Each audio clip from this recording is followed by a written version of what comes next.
여러분 안녕하십니까? 이번 시간은 지난번에 강의 계획서를 설명을 한 그 내용 중에 첫 번째 시간으로 이제 분리공정공학에 대해서 강의를 준비한 내용을 설명을 하도록 하겠습니다. 우선 분리공정이라고 하는 그 용어는 많은 학문 분야에서 동일한 용어를 사용을 하기도 합니다. 그렇지만 이번 그 생물학적 처리에 관한 교과 과정에서의 분리공정공학은 그 정의를 하면 이렇습니다. 하수나 폐수에 함유된 불순물을 분리하는 거다 라고 이렇게 정의를 할 수 있습니다. 그럼 영어로 얘기한다면 이 separation is better than removal to explain for the biological treatment 이렇게 표현을 할 수 있습니다. 더 정확하게 표현을 한다면 이 분리라는 것이 제거하는 것하고 상당히 좀 닮아 있거나 그 설명을 하는 데 있어 가지고 비슷한 개념을 가질 수는 있는데 일단 리무벌을 하기 전에 일단 물에서부터 그 대상이 되는 물질을 분리하는 것이 먼저 그 과정의 첫 번째 단계라고 설명할 수 있습니다.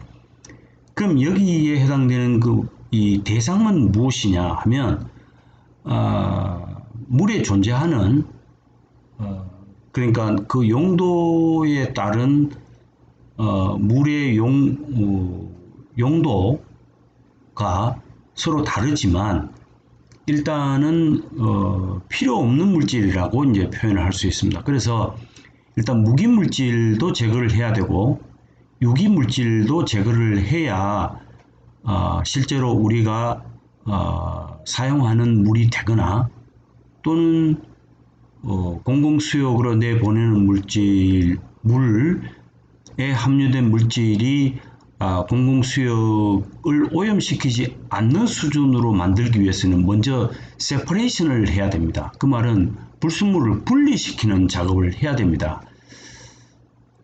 그래서 용존 유기물질도 제거를 해야 되고 용존 유기물질도 제거를 해야 됩니다.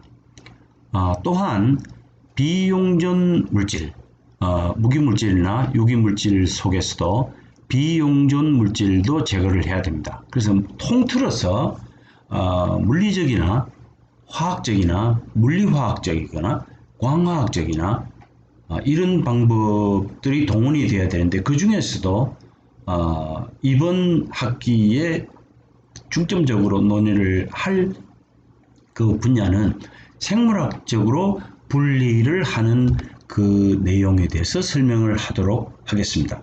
자, 우리는 주로 생물학적인 처리를 함으로써 물속에 잠재적으로 함유되어 있는 무기물질이나 유기물질을 제거하는 그런 과정을 설명하도록 하겠습니다. 자, 그러면 9장의 전반부 7절에는 어떤 내용이 포함되어 있냐면 생물학적으로 하수를 어떻게 처리할 건가에 대한 개요, 그 다음에 생물학적으로 처리한다는 것은 일단은 처리 비용이 가장 저렴한 방법이다 이렇게 표현할 수 있습니다. 그래서 하수 처리에 이용되는 미생물의 조성과 분류에 대해서 설명을 하고 그러면 이 미생물들이 존재하고 생존을 하기 위해서 필요한 물질을 공급을 해야 됩니다. 그 공급이라는 그 자체가 이 하수나 이 산업폐수에 함유되어 있는 물질들이라고 볼 수 있습니다. 그래서 특히 생물학적으로 처리하는 그 대사, 메타볼리즘의 중요한 방법에 대해서 세 번째로 설명을 하고, 그 다음에 이제 일반적으로 세균이라 그럽니다. 바이오매스라 그러고, 세균의 성장과 이 세균이 성장함으로써 에너지를 어떻게 얻고 또 에너지를 이용을 해서 다시 재생산을 어떻게 하는가에 대해서 네 번째로 설명을 하고, 이에 따른 전체적인 미생물의 활동을 설명하는 것이 성장 동력학입니다. Microbial Growth Rate에 해당되는 미생물 성장 동력학에 대해서 설명을 하도록 하겠습니다. 그럼 이 방법 중에 미생물이 막연하게 물속에 함유되어 있어 특별히 우리가 관심을 가지고 있는 이유는 방법이 두 가지가 있습니다. 미생물이 성장하기에 가장 필요한 산소가 있습니다. 그 산소를 공급해 주는 방법, 또는 미생물이 스스로 먹이에 다가갈 수 있는 그런 능력이 있는가 하면 없는 미생물이 대부분입니다. 그렇기 때문에 미생물을 여러 구석구석 그 볼륨 속에 있는 유기물질이 들어있는 곳으로 구석구석 보내야 됩니다. 그 보내는 그 방법 중에 가장 효율적인 것이 부유성장 공정입니다. 부유성장이라는 것은 그야말로 떠 있는 상태에서 미생물이 주변에 있는 유기물질을 가져가서 그것을 처리를 하면서 우리에게는 처리된 물로 남겨주고, 또 미생물은 스스로 성장을 하게 됩니다. 이런 것을 우리는 부유성장 공정이라고 그럽니다. 그럼 다른 하나의 큰 카테고리는 무엇이냐면 부유성장, 부착성장입니다. 부착성장이라는 것은 스스로 움직일 수 없는 미생물 자체가 어느 메디아에 붙어서 공급되는 유기물질 또는 무기물질을 이용하는 그런 처리 공정을 우리는 부착성장 공정이라고 합니다. 여기에 대해서도 다음에 자세히 설명을 하도록 하겠습니다. 자, 그럼 후반부에는 이것이 이제 구체적으로 설명이 되는데, 그 구체적인 것이 첫 번째는 호기성 산화, 그러니까 아까 설명한 대로 산소가 있어야 미생물이 잘 자라는 그 공정이 있고, 산소가 없어야 잘 자라는 그런 공정이 있습니다. 그럼 그거를 우리는 앞에 것을 호기성 산화라고 그러고 뒤에 것은 현기성 산화라고 그럽니다.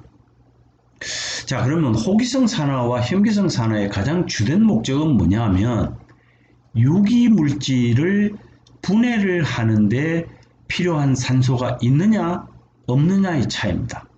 거기에 따라서 미생물이 잘 자랄 수 있는 방법이 호기성 산화, 그 다음에 산소가 없어야 잘 자라는 것을 현기성 산화라 그럽니다. 그럼 그럼 미생물이 그러면 유기물질만 공급이 되면 살 수가 있느냐? 또 그렇지는 않습니다. 미생물 구조상 보면 COHN, 특별히 단백질에 해당되는 그런 원소들이죠. 거기에서 뭐가 필요하냐면 질소가 필요합니다. 그래서 생물학적인 질산화, 그 다음에 질산화만 하면 우리의 최종적인 목적은 물질은 뭐가 되냐면 나이트릭 애시드 NO3가 됩니다. NO3가 되면 실제로 이것을 이용해서 미생물이 더욱더 자랄 수 있습니다.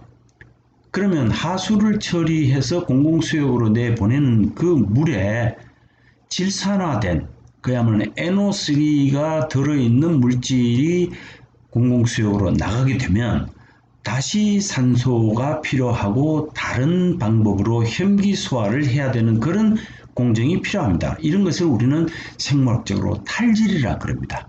탈질이 되고, 그 다음에 하나 더 제거해야 될 것이 뭐냐면 생물학적인 인을 제거해야 됩니다.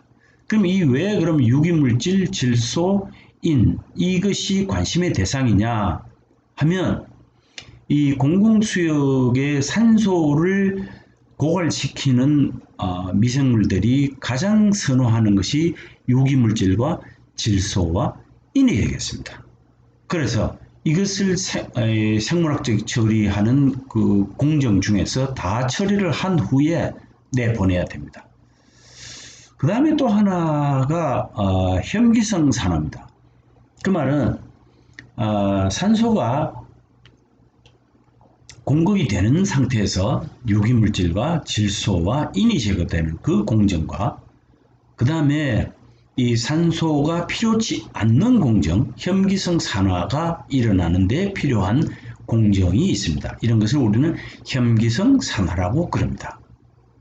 자, 그 다음에 유기물질이 우리가 알고 있는 생활하수에 포함되는 유기물질만 있는 것이 아닙니다. 우리가 생활하면서 세탁을 하게 되고 또는 청소를 하면서 거기에 각종 독성 유기화합물질이 함유되어 하수처장으로 갑니다.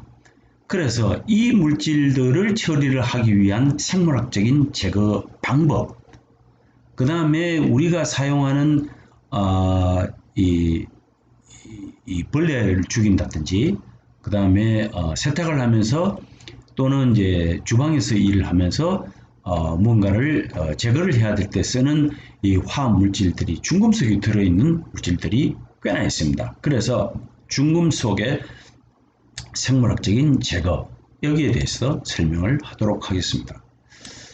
자, 그러면 생물학적 처리의 그 목적은 일단은 금방 설명한 대로 뭐가 필요하냐면 미생물이 유기물질과 더불어 산소가 있어야 되고, 그럼 유기물질이 대표적인 것이 CHO라고 보면 이것이 산소가 들어가면 탄소를 바깥으로 내보내야 됩니다.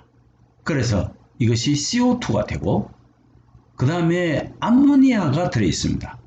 특히 단백질의 기본 구조가 아미노산입니다. 아미노산이 산화가 되면 나오는 물질이 암모니아입니다. NH3. 여기에 이제 산소를 붙이면 NO3까지 갑니다. NO2, NO3까지 가고. 그 다음에 들어있는 것이 인입니다. 인. 그래서 이 미생물이, 그러면 이 미생물이 이것만 제거하고 그러면 미생물이 죽어야 되느냐? 그렇지 않습니다. 그럼 새로운 미생물을 만들어냅니다. 이것이 새로운 세포입니다. 새로운 세포. 그 다음에 이 유기물질이 산소와 더불어 만들어내는 것이 이산화탄소 CO2입니다. 그리고 최종적으로 만들어내는 것이 새로운 세포 CO2 플러스 H2. 그러면 N하고 P는 어디로 갔느냐? N하고 P는 미생물의 이 세포 구조 속으로 다시 들어갑니다. 이런 것을 우리가 전체적인 생물학적, 호기성 생물학적 산화식이라고 그럽니다. 그러면 자, 이것을 한번 읽어보겠습니다. 도시하수, 특히 이제 생활하면서 도시하수의 생물학적 처리에서 전체적인 목적은 뭐냐면 용존성 유기물질 또는 입자성 물질, 유기물질을 분해 가능한 물질로 최종 생성물로 만드는 것이 가장 중요한 목적입니다. 그리고 부유성 또는 비침강성이라는 것은 가라앉지 않는 콜로이드 고형물을 생물학적 플러그나 생물막으로 포획하고 결합합니다. 이 생물막이라는 것이 아까 설명했던 생물막, 바이오멤브레인을 이제 포획하고 이제 결합을 시키는 거.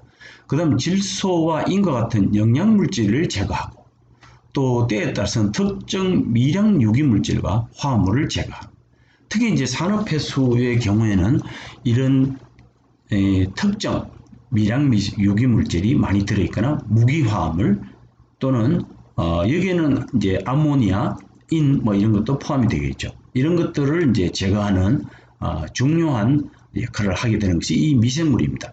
그래서 미생물이 최종적으로는 새로운 세포를 만들고 또 오래된 미생물은 죽게 되고, 그러면 그 죽게 된다는 얘기는 미생물 자체가 가지고 있는 분자 내에 들어있는 유기물질, 그 다음에 단백질, 아미노산 이런 것이 다시 분해돼서 다시 나옵니다. 이것은 다음에 설명하기로 하고, 일단은 최초의 유기물질의 호기성 생물학적 산화식은 유기물질에다가 산소를 집어넣으면 이 유기물질 이외에 아모니아나 인산이 들어있을 수도 있고, 아니면 이 유기물질 안에 합성되어 있는 단백질 속에 아모니아나 인이 함유가 되어 있을 수 있습니다. 이런 것들이 미생물의 새로운 세포가 만들어지고 그 다음에 이산화탄소가 배출이 되고 물이 만들어지게 됩니다. 이것이 생물학적 처리의 목적입니다. 가장 중요한 것은 새로운 세포를 다시 만드는 데 필요한 물질을 우리가 공급을 해주는데 서로 상호 간에 사람은 이거를 처리를 해달라 그러고 미생물은 이것이 있어서 새로운 세포를 만들어내게 됩니다. 자, 그럼 용어의 정의를 가겠습니다. 우선 호기성 공정이라는 것은 산소가 존재하에 아까 본 대로 이 산소가 존재하는 하에 이 새로운 세포가 만들어지고 CO2, 이 탄소가 산소를 결합하고 그 다음에 수소에 산소와 결합하고 이런 것들이 이 호기성 공정입니다. 그 산소의 존재하에 이루어지는 생물학적인 처리 공정입니다. 현기성 공정은 산소가 없는 상태에서 생물학적 처리가 되는 것을 말합니다. 여기에 산소가 없는 상태에서 처리가 되는 것을 우리는 현기성 공정이라 그럽니다. 그럼 이 외에는 없느냐? 그렇지 않습니다. 있습니다. 자, 이것이 혼합되거나 또는 호기성 공정에서 존재하는 산소의 농도와 현기성 공정은 거의 산소가 없는 상태입니다. 그 상태에 도달하게 되는 그 과정에 있는 것이 무산소 공정이라고 합니다. 대개 이 산소의 농도는 호기성 공정일 경우에는 대개 2mg/L의 산소의 농도가 필요하고 현기성 공정에는 0mg/L 없다는 겁니다. 그럼 무산소 공정은 대개 0에서 0.5mg/L의 산소가 존재하는 상태를 우리는 무산소라고 합니다. 산소의 부재하에 질산성 질소가 질소가스로 전환되는, 그러니까 NO3에서 N2로 가게 되는 이런 과정의 공정을 우리는 무산소 공정이라고 합니다. 그러니까 임의성 공정이라는 것은 뭐냐면 산소가 있어도 되고 없어도 되고 그런 것을 우리는 있을 때는 있는 대로 살고 없으면 없는 대로 살고 이런 것을 우리는 임의성 공정, facultative process라고 합니다. 분자성 산소의 존재 혹은 부재하에 생물이 그 기능을 할 수 있는 생물학적 처리 공정을 우리는 임의성 공정이라고 합니다. 자, 그러면 이것이 꼭 하나의 공정으로만 이루어져야 되느냐? 그렇지 않습니다. 이것이 번갈아가면서 호기성, 무산소, 현기성 또는 이것이 혼합 공정, 그 말은 순서대로 이것이 혼재되어 있는 상태가 아니라 이것이 반응조가 이거 호기성 또는 무산소, 현기성 순서를 바꿀 수는 있습니다. 이런 것이 혼합되어 있는 공정, 이런 것을 우리는 이 혼합 공정이라고 합니다. 자, 그러면 뭐 있냐면 호기성 산소가 있어야 되고 현기성 산소가 없어야 되고 무산소 공정은 질산성 질소를 질소가스 N2가스로 만드는 데 필요한 공정이 무산소 공정입니다. 대단히 중요한 공정입니다. 그러면 임의성 공정은 이 미생물이 산소가 있어도 되고 없어도 되는 그런 공정을 우리는 임의성 공정이라고 그러고 이것만이 단독으로 이루어진 공정으로만 활용이 되냐? 그렇지 않습니다. 그래서 호기성, 무기성, 현기성이 서로 번갈아가면서 혼합되어 있는 공정을 얘기를 하게 됩니다. 자, 그러면 처리 공정으로 본다면 부유성장 공정하고 부착성장 공정이 이제 두 가지가 있습니다.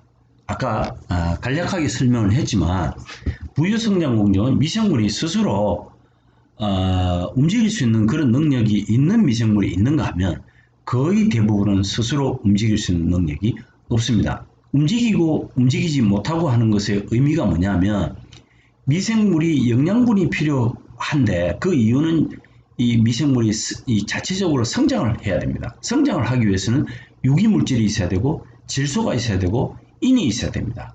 그 인을 섭취를 하는데 그 물질에 다가갈 수 있는 기회를 가질 수 있는 것은 사람이 인위적으로 이 미생물을 흔들어 줘야 됩니다. 구석구석 이 반응조 내에 있는 많은 이 유기물질로 미생물을 보내야 됩니다. 그럼 결국은 부유 상태를 유지를 해야 됩니다. 이런 것을 우리는 부유성장 공정이라 합니다. 그럼 왜 그러냐? 미생물이 새로운 세포로 만들어내기 위해서 유기물질이나 기타 성분을 가져가야 되기 때문에 인위적으로 이 반응조 내에 산소를 공급, 우리 일반적으로 가장산 공기를 공급하는 공정, 이걸 우리는 부유성장 공정이라고 합니다. 그럼 부착성장 공정은 무엇이냐 하면 물론 이제 처리 비용도 상관이 있긴 하지만 하수 내에 유기물질이나 기타 성분을 이 돌이나 플라스틱이나 세라믹이나 이런 것과 같은 물질에다가 미생물을 표면에다 붙입니다. 붙이는 방법이 있기는 합니다. 그건 나중에 설명하기로 하고, 어쨌든 고형물에 이 고체에다가 표면에다가 미생물을 붙입니다. 이런 것을 우리는 부착성장 공정이라고 합니다.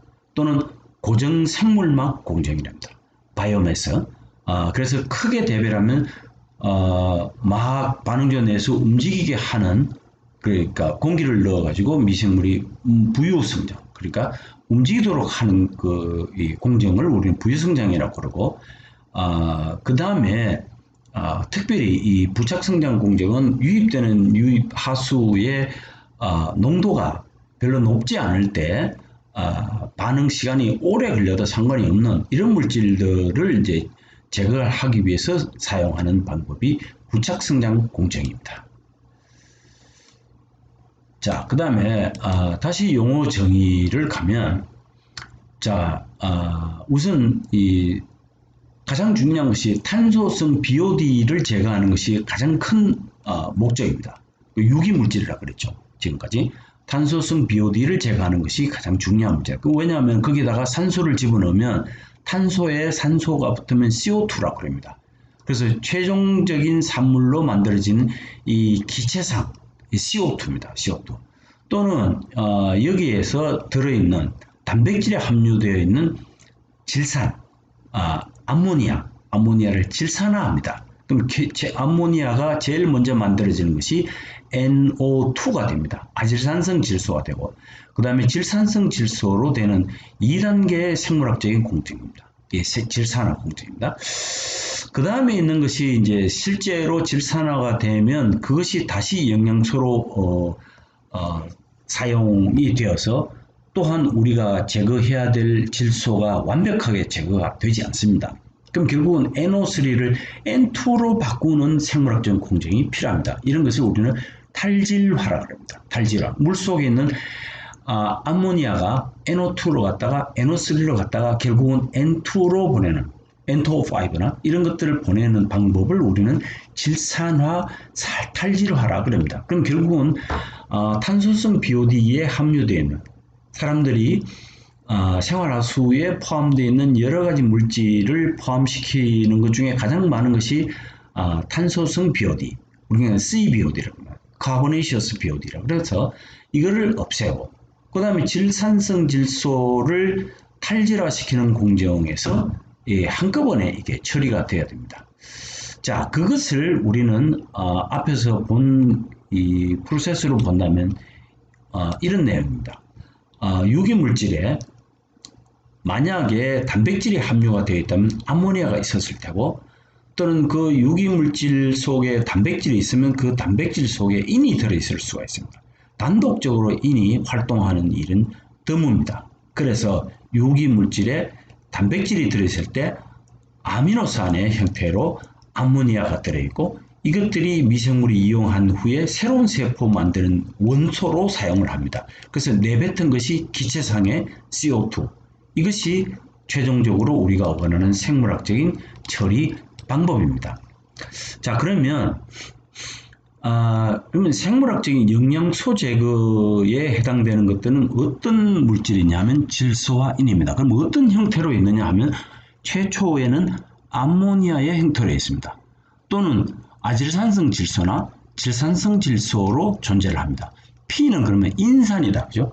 인산이 유기물질과 포함되어 있을 때 우리는 유기성인이라고 합니다. 유기성인. 그럼 유기성인이라는 것은 인 이외에 탄소성 BOD에 해당되는 물질이 들어있습니다. 이런 것은 다시 또 탄소성 BOD를 제거하는 미생물이 일을 한 후에 인이 만들어진 후에 인을 제거하는 방법이 또 있습니다. 자, 그런 것을 우리가 영양소 제거라고 합니다. 인과 질소. 그 다음에 생물학적인 인 제거라는 것은 미생물 내에 인을 축적을 시킨 다음에 축적된 미생물을 분리를 제거를 하면서 인을 생물학적으로 처리하는 과정입니다. 자, 그러면 다시 반복하면 우선 아까 이 메커니즘을 보면 탄소성 BOD를 제거하는 데 필요한 것은 산소입니다. 그럼 그것이 최종 산물이 뭐가 되냐면 기체성 최종 산물 CO2가 됩니다. 그럼 CO2를 내버리고 난 다음에는 암모니아로 되어 있는 것이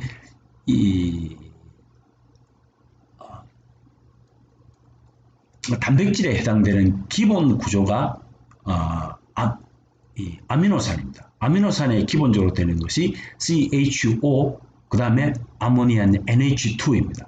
그것이 먼저 산화가 되고 난 다음에 만들어지는 것이 암모니아입니다. 그 암모니아를 다시 산화를 하면 아질산성 질소와 질산성 질소가 만들어지는 그런 과정입니다. 그래서 그거를 제거하는 과정이 이 질산화, 탈질화, 그 다음에 인을 제거하는 그 과정을 거쳐야 됩니다. 자, 그러면 그 다음 용어가 뭐냐면 안정화하고 기질이라는 것입니다. 자, 그럼 이 기질이라는 것은 뭐냐면 지금까지는 영양분 또는 영양소 이런 표현을 했습니다. 기질이라는 것은 미생물이 필요한 모든 영양분을 기질이라 영어로는 substrate라고 합니다. substrate 그러니까 유기물질이나 영양염료에 해당되는 것이 질소와 인입니다. 이것을 통틀어서 우리는 기질이라고 합니다. 왜 기질이라고 그러냐면 미생물이 새로운 물질, 자기가 필요한 미생물이 새로운 미생물을 만들 때 필요한 것을 우리는 총칭해서 기질이라고 합니다. 자, 그 다음 안정화는 뭐냐면 여기 보면 슬러지 내의 유기물을 되게 기체와 세포 조직으로 전환시키면서 안정화가 되게 됩니다. 자, 안정화가 호기성 조건에서 수행되는 호기성 산화, 그 다음에 현미성 조건에서는 현미성 소화가 됩니다. 이런 과정을 점차 여러 시간을 두고 설명을 하도록 하겠습니다. 자, 그러면 부유성장 공정에 대해서 설명을 하겠습니다.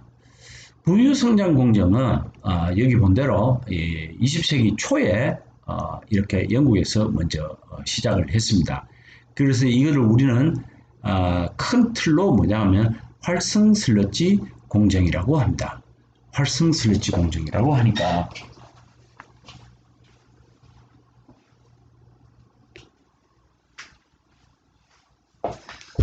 자, 활성 슬러지 공정을 왜 이런 단어냐? 활성이라는 것은 액티베이트 되었다는 겁니다. 미생물이 유기물질을 섭취를 한 후에 또는 영양소, 영양염료를 섭취를 한 후에 새로운 세포를 만드는데 활발하게 일을 한다. 이래서 우리는 액티베이티드 슬러지라고 합니다. 그래서 이걸 액티베이티드 총칭해서 활성 슬러지, 액티베이티드 슬러지 공정이라고 합니다. 자, 특히 호기성 조건에서 하수를 안정화시키는 미생물이 생성, 그러니까 새로운 미생물을 생산하는데 포함되기 때문에 자, 그걸 우리는 혼합 부유 고형물이라고 합니다. 그 미생물이라는 것은 실제로 물에 녹아 있는 상태가 아니라 고형물입니다. 그래서 우리는 이거를 총칭해서 SS, 그러면 유기물질이 아닌 무기물질도 SS라고 합니다. 그래서 suspended solid라고 그러고 그 혼합되어 있는 액체다. 이런 더 혼합 액체다. 그래서 ML, mixed liquid, suspended solid라고 합니다. 자, 그러면 그것을 공학적으로 어떻게 양론화시키느냐 하는 그 양론화시키는 그 용어가 뭐냐면 MLVSS입니다. MLVSS. 그러니까 Mixed Liquid Volatile Suspended Solid라고 합니다. 이 Suspended Solid라는 것은 고형물이 유기물질일 수도 있고 무기물질일 수도 있습니다. 여기에서 활성화 미생물, 그러니까 액티베이티드 슬러지는 물을 함유하고 있는 물질입니다. 그럼 이거를 정량화하기 위해서는 물을 증발시키고 난 다음에 양을 측정을 해야 되는데 거기에 해당되는 용어가 혼합 휘발성 부유고형물 MLVSS라고 합니다. 이 MLVSS가 앞으로 계산에 주로 사용이 됩니다. 자, SS라는 것은 결국은 떠돌아다닌다, 서스펜션 되어 있는 거다, 이렇게 봅니다. 그래서 두 가지 용어가 나왔습니다. 이 세 가지, 활성 슬러지, 액티베이티드 슬러지하고 그 다음에 MLSS, Mixed Liquid Suspended Solid. 그 다음에 이것이 정량화 되려면, 양론화 되려면 혼합되어 있는 미생물 속에 미생물은 물을 함유하기 때문에 그게 정량화되기가 굉장히 힘듭니다. 그래서 이 볼륨으로서의 MLSS는 충분히 가치가 있지만 실제로 정량화된 양론적으로 계산을 하려면 그 양은 MLVSS, 결국은 VSS라는 것은 결국은 물을 날려보내고 난 다음에 거기에 있는 고형물의 물질의 무게에만 해당되는 것을 우리는 MLVSS라고 표현을 합니다. 자, 용어가 세 가지 나왔습니다. 액티베이트 슬러지, AS라고 그러기도 합니다. 그 다음에 MLSS, MLVSS, 각각의 용어를 잘 기억하기 바랍니다.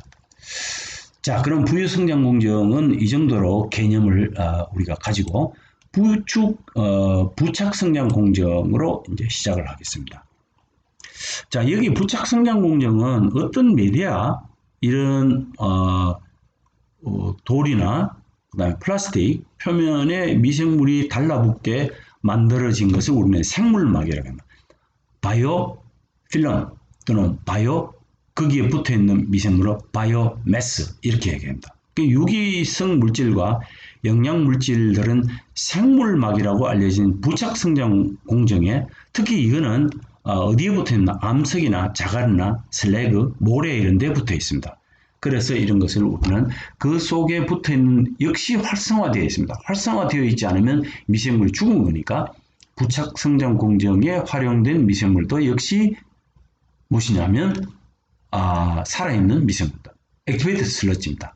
그래서 우리는 영어로 표현할 때 이제 트리클링 필터라고 합니다. 트리클링 필터. 그 다음에 클래리파이어에서 이게 이제 침전물입니다. 침전물이 슬러지가 나오게 되겠죠. 그러면 여기에는 에플런트라고 해서 깨끗하게 된 물질이 바깥으로 나가게 되겠죠. 자, 그러면 이 그림하고 이 그림이 다른 것이 뭐냐 하면, 여기 있는 에플런트, 이 처리된 물질의 농도가 우리가 원하는 수질이 되지 않을 경우에는 다시 앞으로 돌려서 한 번 더 처리하는 이런 과정을 거치게 됩니다. 이런 것은 나중에 양론적으로 계산할 때 사용을 하도록 하겠습니다.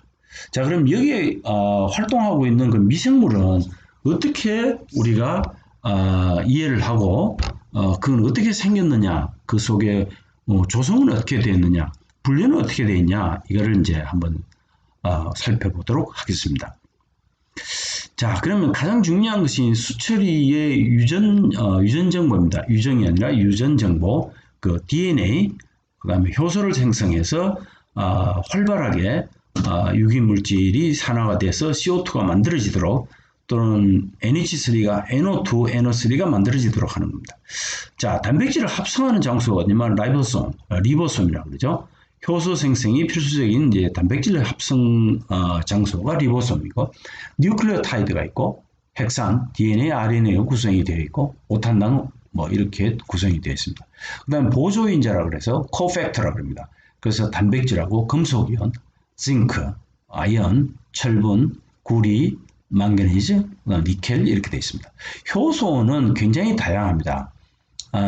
이거는 이제 생화학을 해야 나오는 얘기이지만 크게 대별하면 두 가지입니다. 구성 효소와 그다음에 유도성 효소입니다. 자, 그러면 항상 그러니까 바깥에 있는 유기물질이 들어왔을 때 감지를 해가지고 RNA하고 DNA가 이 단백질을 합성해서 이제 그걸 해결을 해라. 그 해서 늘 만들어내는 효소, 이걸 우리는 구성 효소라고 합니다. constitutive enzyme이라고 합니다. 그런데 그것이 아니고 특정 화합물이 들어왔을 때 그거를 처리를 하기 위해서 만들어야 되는 이 엔자임, 그것이 뭐냐면 inducible, 그러니까 유도된 효소라 그래서 inducible 엔자임이라고 그럽니다. 자, 그러면 세포의 구성은 뭐냐면 가장 중요한 것이 그 구성이 CONHPSK 칼슘, 마그네슘 뭐 이런 것들입니다. 미량원소가 있고 DNA, RNA, 지방, 다당류, 단백질 뭐 이런 게 있습니다. 뭐 이런 것들로 보면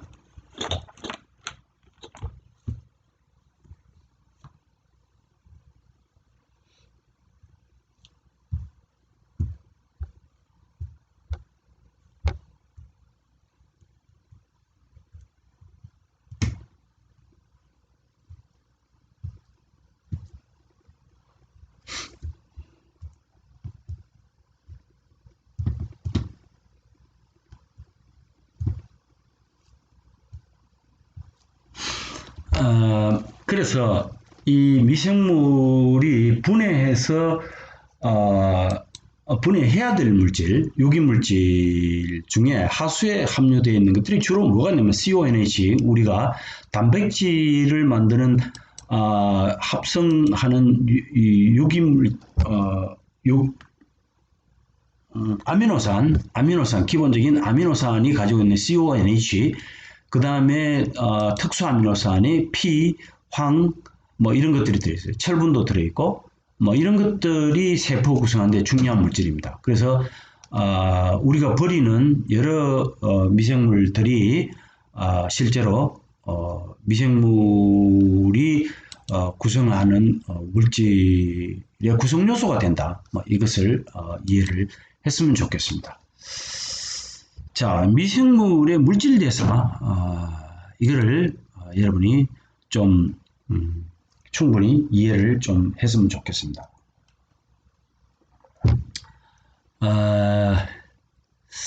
자, 여기에 이게 사실은 이제 다음 시간에 설명을 해야 되는데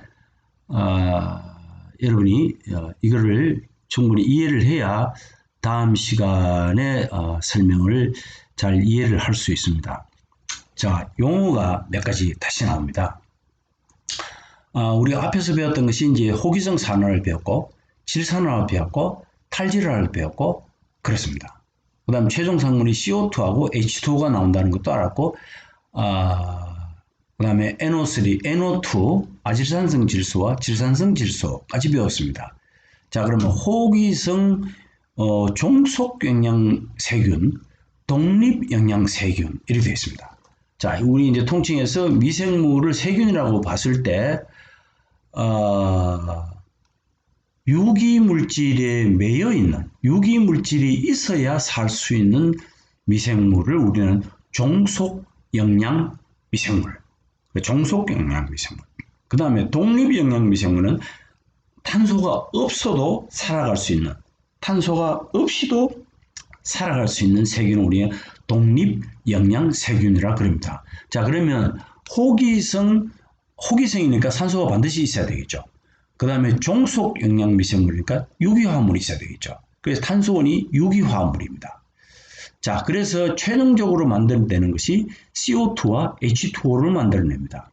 그럼 나머지는 그럼 들어있던 게 다 어디로 갔느냐? 그것은 새로운 세포를 만드는 데 필요한 원소로 사용이 되었습니다. 자, 그럼 호기성 독립영양세균은 뭐라 그러냐? 호기성이니까 역시 산소가 있어야 됩니다. 산소가 있어야 되고, 그래서 탄소는 뭐냐면 이게 CO2이고, 그 다음에 독립영양미생물이니까 아모니아, 아질산성 질소 이렇게 됩니다. 최종 산물은 여기에서 아질산성 질소로 갔다가 질산성 질소로 갑니다.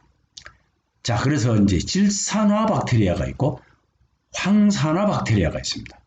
그러면 전자공유체하고 전자수용체, 이거는 다음 시간에 설명하기로 하고, 일단은 이 과정이 있다는 것만 여러분이 이해를 하게 됩니다. 자, 이 그림을 한번 보겠습니다. 1번은 뭐냐면 A번은 호기성 종속영양미생물, 그 다음에 B는 호기성 독립영양미생물, 혐기성 종속영양. 종속영양미생물은 유기물질이 있어야 되고, 종속영양미생물은 유기물질이 있어야 됩니다. 독립영양미생물은 이 유기물질이 없어도 됩니다. 오히려 없애야 됩니다. 자, 그러면 호기성이니까 산소가 있어야 되겠죠. 산소가 있어야 돼요. 그 다음에 이게 혐기성이니까 산소가 필요 없습니다. 그 다음에 이 두 번째는 호기성 독립 영양생물이니까 산소가 있어야 됩니다. 자, 그 다음에 종속 영양 미생물이니까 유기물질이 있어야 됩니다. 그리고 여기에 뉴트리언트, 다른 영양소가 나와야 됩니다. 그래서 박테리아를 새로 만들어냅니다. 여기에도 박테리아를 새로 만들어냅니다. 이 에너지가 생깁니다. 그 최종 산물은 CO2하고 H2가 만들어지고 새로운 세포가 만들어집니다. 여기도 새로운 세포가 만들어지고, 자, 여기서 마찬가지로 여기에서는 혐기성 종속 영양 미생물은 암모니아가 만들어지고 CO2도 만들어집니다. 이것도 다음 기회에 설명을 할 수 있는 설명을 하도록 하겠습니다. 오늘은 이 정도로 설명을 하고 다음 세균 성장 이론, 그 다음에 에너지론. 그럼 이 미생물은 에너지가 없으면 죽게 됩니다. 죽게 되니까 그 성장 과정에서 이와 같은 뉴트리언트나 유기물질이나 산소들이 들어가서 결국은 에너지를 활용을 하고 여기 있는 원소를 이용을 해서 미생물이 새로 만들어집니다. 이런 과정에서 미생물이 유기물질을 이걸 우린 전체적으로 기질이라 그랬습니다. 유기물질이든 질소든 인이든 이걸 우리 총칭해서 기질이라 substrate라 그랬습니다. 자, 그럼 미생물이 처음에는 미생물이 힘이 없습니다. 아주 어린 미생물들입니다. 그리고 기질을 만들어내기 시작하는 이 단계, 그런 이거를 우리는 랩 타임이라고 합니다. 지연기라고 합니다. 처음에 조심스럽게 유기물질에 그 다음에 영양분에 다가갔다가 그 다음에는 급격하게 미생물이 만들어집니다. 이게 대수 성장기라고 합니다. 대수라는 건 low phase라고 합니다. 대수 성장기가 됐다가 그 다음에는 최대한 주변에 있던 것을 다 먹고 나면 이 미생물이 안정화됩니다. 그래서 안정기에 도달하고 그 다음에는 미생물이 유기물질을 다 먹고 나면 고갈이 됩니다. 시간이 지나면서 고갈이 돼서 이 미생물은 더 이상 먹을 수 있는 영양분이 없습니다. 그래서 미생물의 양이 줄어들게 됩니다. 결국은 어떤 미생물은 죽게 되고, 그래서 죽게 되는 이 길을 우리는 사멸기라 그럽니다. 자, 오늘은 이까지 설명을 드리겠습니다. 다음 시간에 만나도록 하겠습니다. 아까 설명했던 용어, 여러 가지 용어, 그 다음에 이런 용어, 그 다음에 이런 용어, 그 다음에 이런 용어에 대해서 여러분이 다시 한번 책을 가지고 반복해서 이해를 해 줬으면 좋겠습니다. 자, 그러면 여기서 마치도록 하겠습니다.